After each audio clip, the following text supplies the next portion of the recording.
Hello students, कैसे हैं? Hindi online classes में आपका स्वागत है। मैं भूदेव शर्मा आज आपको क्षितिज में अध्याय 1 के प्रश्न उत्तर करवाने जा रहा हूं। हमने पिछले वीडियो में पाठ के चारों पद्यांश की सह प्रसंग व्याख्या की पीडीएफ भी मैंने आपको भेजी। हमको सबसे पहले उस व्याख्या में संदर्भ करना है। 6 नंबर का आता है, इसको इग्नोर नहीं करना है, ध्यान से सुन लीजिए। संदर्भ करना है, फिर पैराग्राफ चेंज करके प्रसंग लिखना है, फिर इसके बाद प्रसंग के बाद व्याख्या करनी है और व्याख्या के बाद 2 से 5 या 4 बिंदु तक आपको विशेष यानी व्याकरणात्मक टिप्पणी का उल्लेख करना होता है। तो इस प्रकार से आप उसकी व्याख्या कर पाएंगे, ठीक है ना। और तभी 6 नंबर का ये सारी चीजें मैंने आपको नोट्स में भेज दी गई हैं, पीडीएफ में डाल दी हैं। सारे पाठ की चारों पद्यांशों की मैंने आपको सह प्रसंग व्याख्या बताई है। अब आते हैं प्रश्न उत्तर। और प्रश्न उत्तर में सबसे पहला प्रश्न आएगा, क्वेश्चन नंबर 1, सूरदास के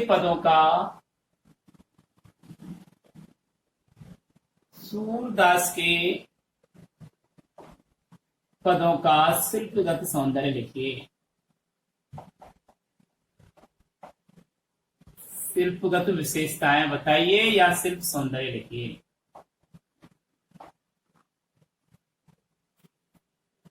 विशेषताएं बताइए।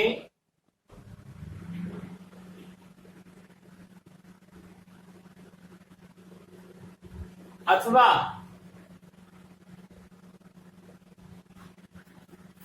सूरदास के पदों का शिल्प सौंदर्य लिखिए।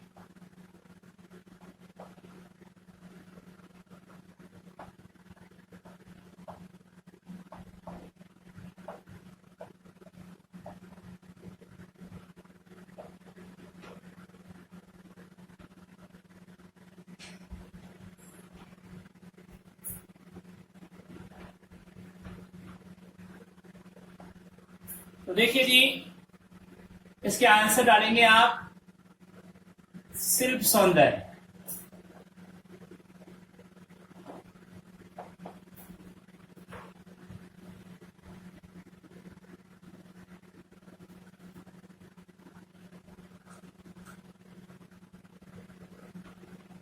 सूरदास के पद, वैसे यहाँ पद के बाद में देगा वो कि निम्नलिखित पद्यांश का शिल्प सौंदर्य लिखिए, तो आपको इतनी इसकी आवश्यकता नहीं है। उस पद्यांश के ही शिल्प सौंदर्य लिखेंगे। सारे चारों पद्यांशों के शिल्प सौंदर्य के संदर्भ में ये 10 बिंदु चलेंगे, वो चारों में बराबर मात्रा में एक ही जैसे लिखे जाएंगे। तो देखिए पॉइंट नंबर 1, हम शिल्प सौंदर्य यानी कि शिल्प का मतलब होता है निर्माण करना।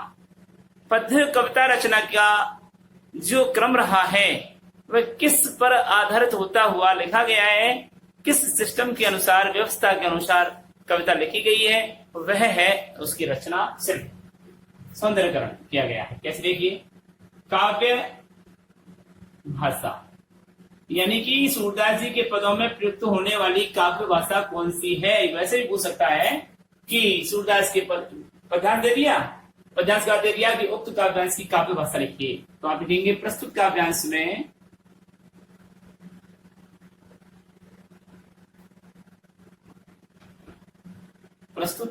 में सरल, सरस, मधुर, तत्सम,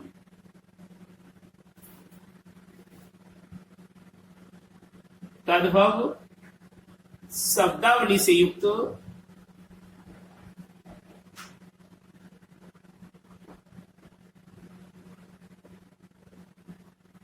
मुहावरेदार,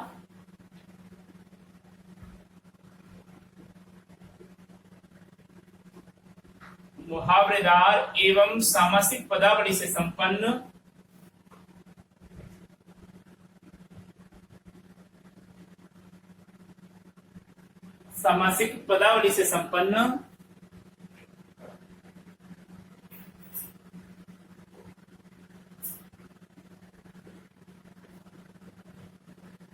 सहज, ब्रज भाषा का प्रयोग किया गया है। ब्रज भाषा का प्रयोग किया गया है।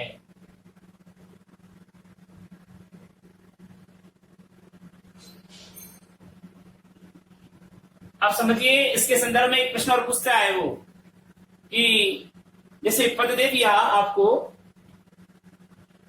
क्या कोई भी चारों पदों में से एक पद दे दिया आपको, और उस पद के बाद में लिख दिया कि उक्त काव्यांश की काव्य भाषागत विशेषता बताइए। अब वो काव्य भाषागत विशेषता क्या होगी? काव्य भाषागत विशेषता, ये विशेषता इस काव्य भाषा की, इस पॉइंट को 3 पॉइंटों में डालना है आपको। क्या कि सूरदास जी के पदों में या काव्य में सरल सरस मधुर भाषा का प्रयोग किया गया है। Point number 1। Point number 2, Surdas ji के काव्य में तत्सम तद्भव शब्दावली से युक्त मुहावरेदार भाषा का सौष्ठव प्रयोग किया गया है। पॉइंट नंबर 3, उक्त काव्यांश में सामासिक पदावली से संपन्न, मुहावरेदार एवं सामासिक पदावली से संपन्न सहज भाषा का प्रयोग किया गया है। पॉइंट नंबर 4, प्रस्तुत काव्यांश में सरल भाषा का, ब्रज भाषा का प्रयोग समाहित है।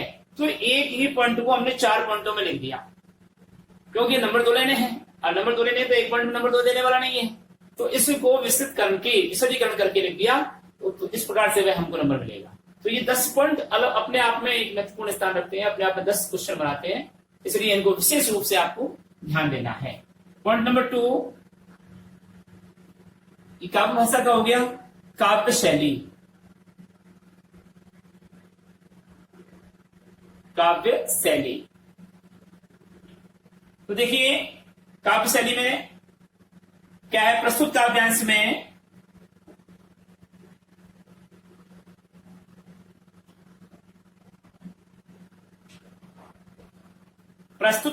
में प्रतीकात्मक,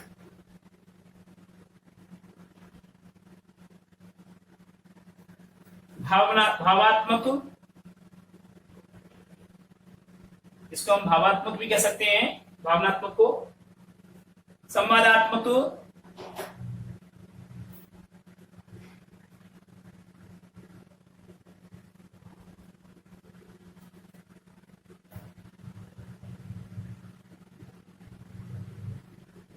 प्रतीकात्मक, भावनात्मक, संवादात्मक, लाक्षणिक,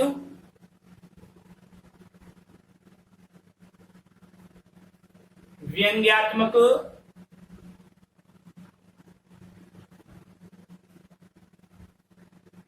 गेय या गीति काव्य शैली का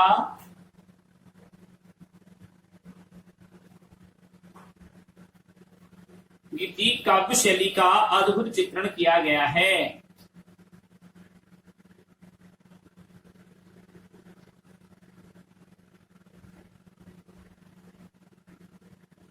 अद्भुत चित्रण किया गया है।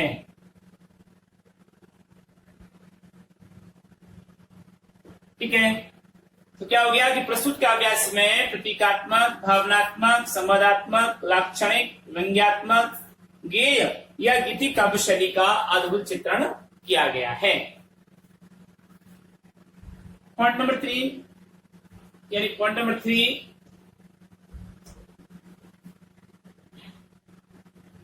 काल या युग।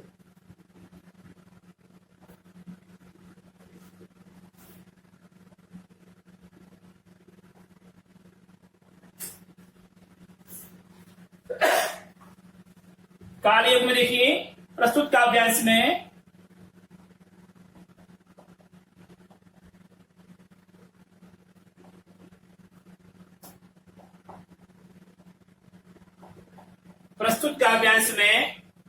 भक्ति काल की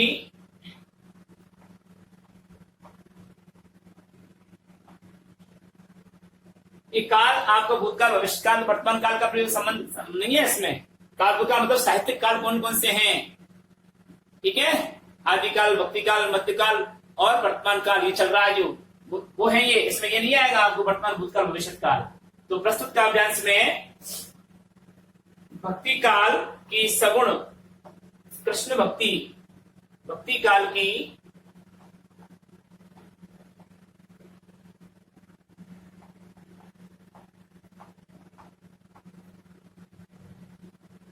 सगुण कृष्ण भक्ति शाखा की काव्य रचना है।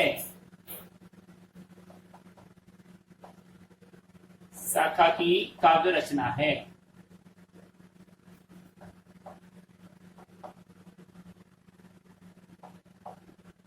पॉइंट नंबर 4, काव्य रस।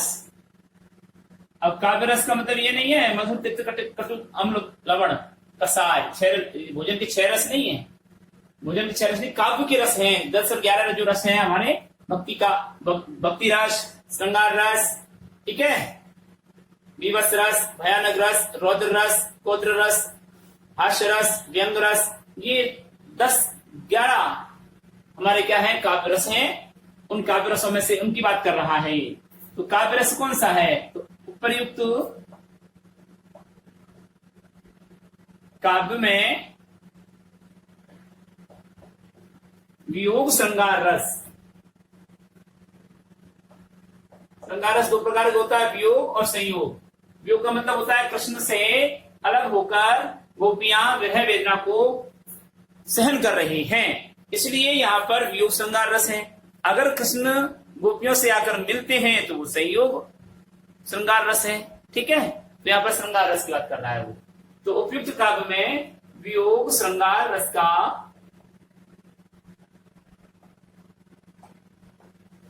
सौष्ठव प्रयोग समाहित है।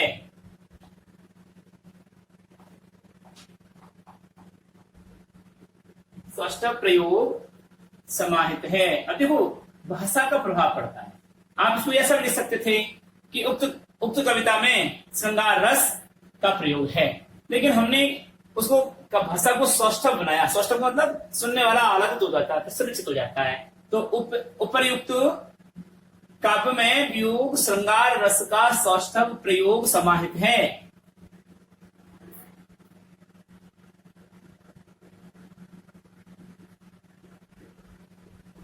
नेक्स्ट पॉइंट, अभी ये रस के साथ में स्थायी भाव होगा, और स्थायी भाव होगा तो गुण भी होगा। तो यहाँ पर 3 पॉइंट तो अपने आप याद हो जाने चाहिए आपको, काव्य रस, काव्य भाव और काव्य गुण। तो काव्य में कौन सा रस है, काव्य में कौन सा स्थायी भाव है और कौन सा गुण है, ठीक है। तो अब आता है काव्य भाव।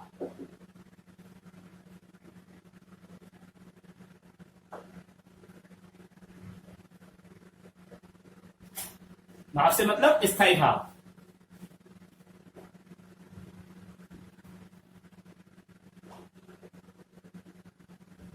उपर्युक्त काव्य में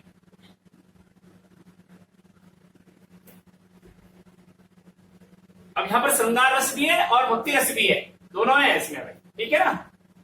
वियोग श्रृंगार रस एवं भक्ति रस।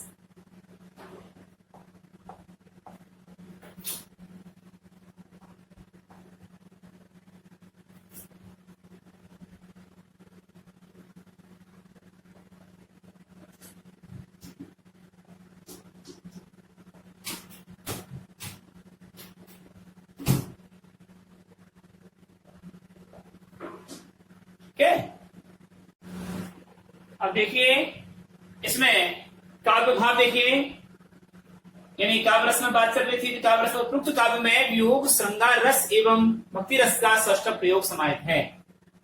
काव्य भाव उपयुक्त काव्य में रति विरह है, यानी कि श्रृंगार रस का जो स्थायी भाव होता है वह रति या विरह होता है, भक्ति रस का स्थायी भाव होता है वह भगवत भक्ति होता है।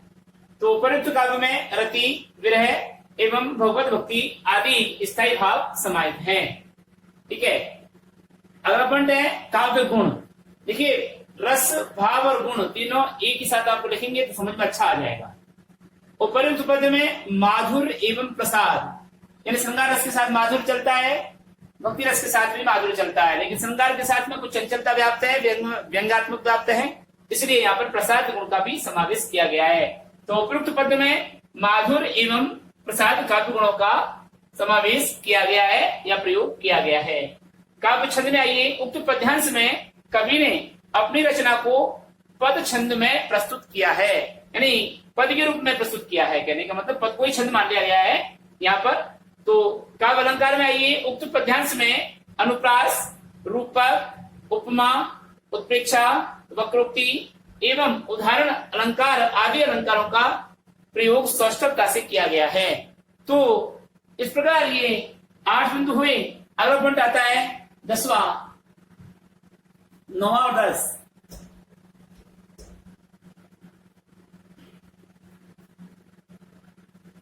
शब्द शक्ति, 9वां बिंदु, काव्य में जो कौन सी शब्द शक्ति का प्रयोग किया गया है उसको देखिए आप। शब्द शक्ति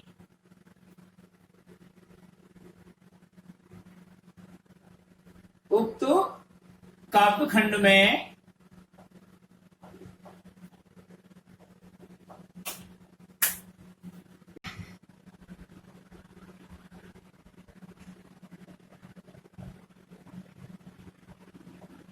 व्यंजना व लक्षणा शब्द शक्ति का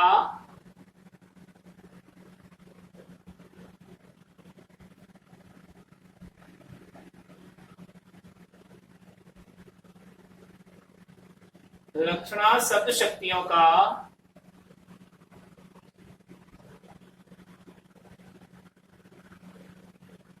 सौष्ठव प्रयोग किया गया है।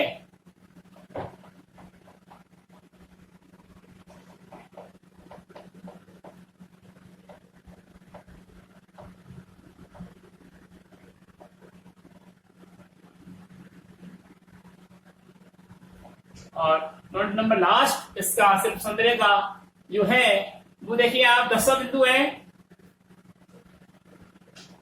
और वह है 10वां बिंदु है आपका वर्ण विषय, यानी कि इसका वर्णन करने योग्य विषय क्या है इस पद में, वह इसका है। तो प्रस्तुत काव्य में पद्यांश के प्रथम पद में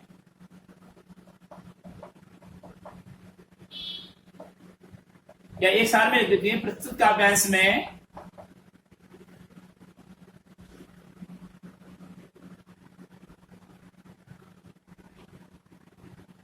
प्रथम पद में राधा कृष्ण का प्रथम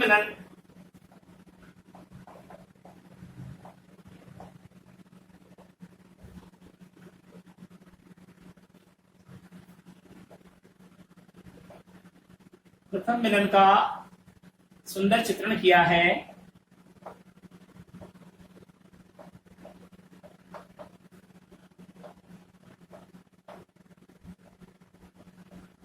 अगर आपको पहला पद पूछा जाता है तो आप ये लिखेंगे, अगर वो ये कहे कि सूरदास के पदों का वर्ण विषय लिखिए तो पूरा पूरा लिखेंगे, और अगर दूसरा पद लिखा जाए तो अलग अलग पैराग्राफ डाल करके मैं लिख रहा हूं तो वो लिखना है आपको, ठीक है।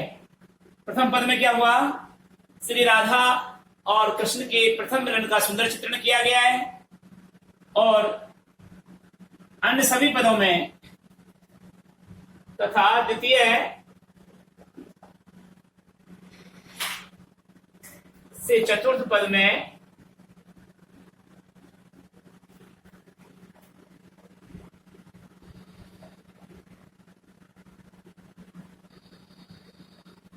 गोपियां उद्धव की योग संदेश का तिरस्कार करती हुई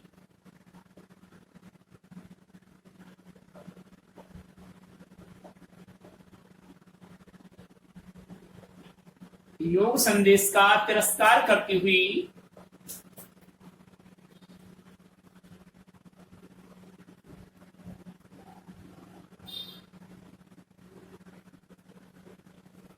कृष्ण के प्रति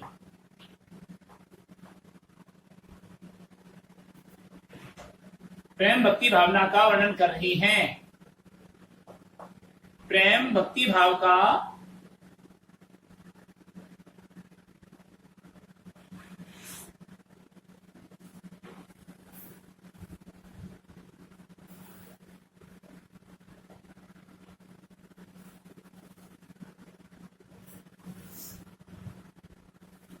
विरत हैं, यह वर्णन किया गया है।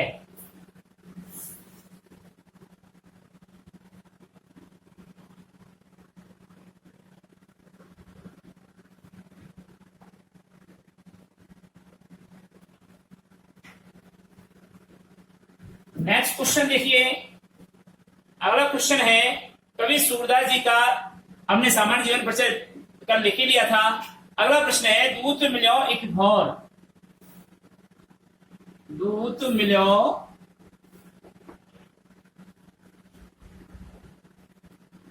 एक भौर।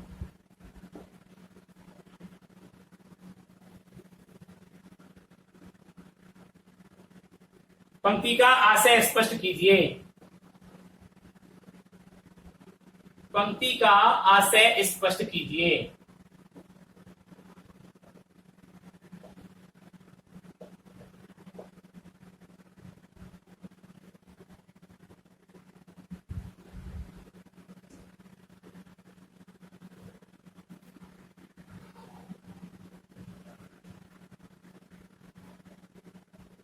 इसका आंसर लिखेंगे आप, प्रस्तुत काव्य के रूप में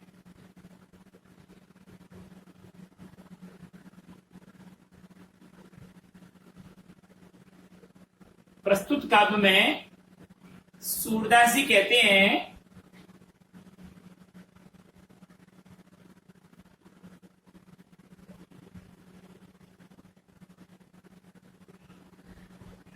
सूरदास जी कहते हैं कि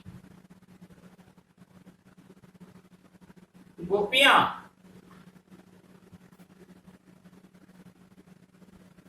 उद्धव की योग संदेश का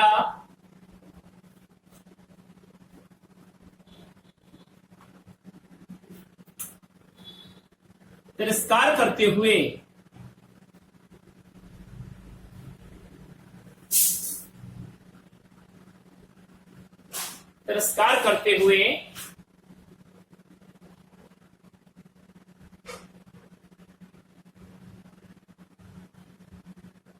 उद्धव को ही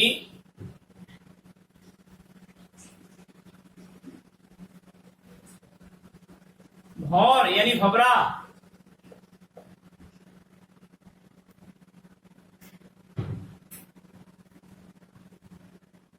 भौर का मतलब होता है चंचल भबरा, जो विचरण करता रहता है, वह मन का भ्रमण करता रहता है।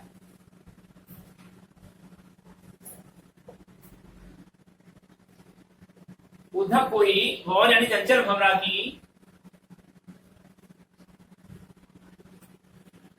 उपमा दे देती हैं।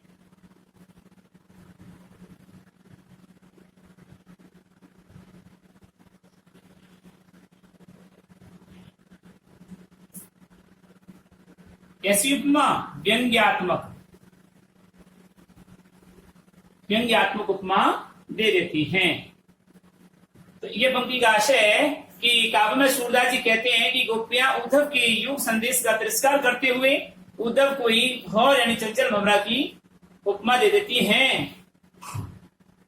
ठीक है, ये इसका आशय। और कहती हैं कि दूत मिलो एक भौर, एक भौरे के रूप में हमें एक दूत मिला है।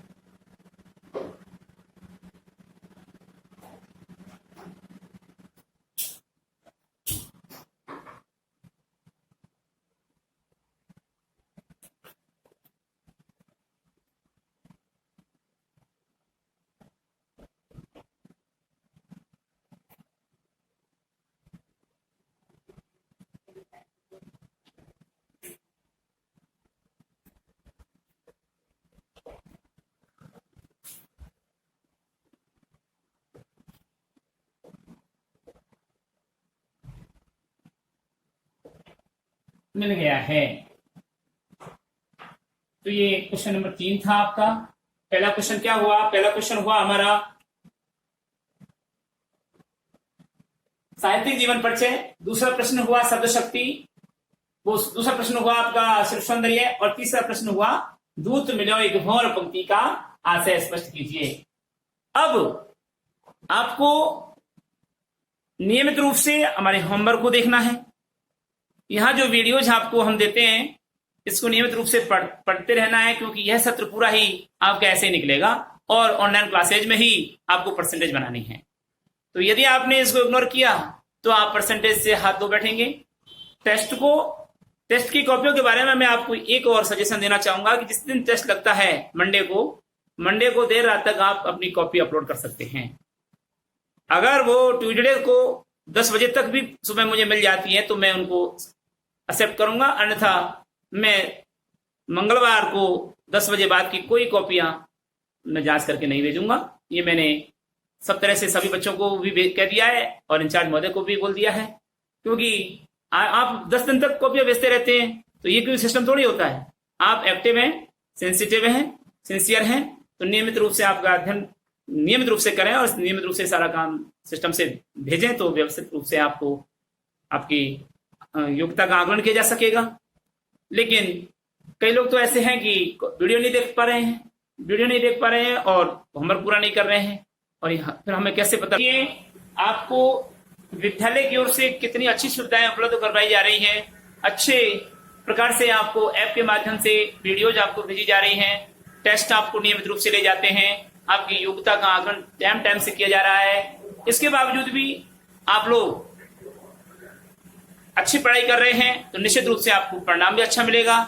और विद्यालय के नियमित रूप से आप वेबसाइट को देखते रहें, उनके निर्देशों का पालन करते रहें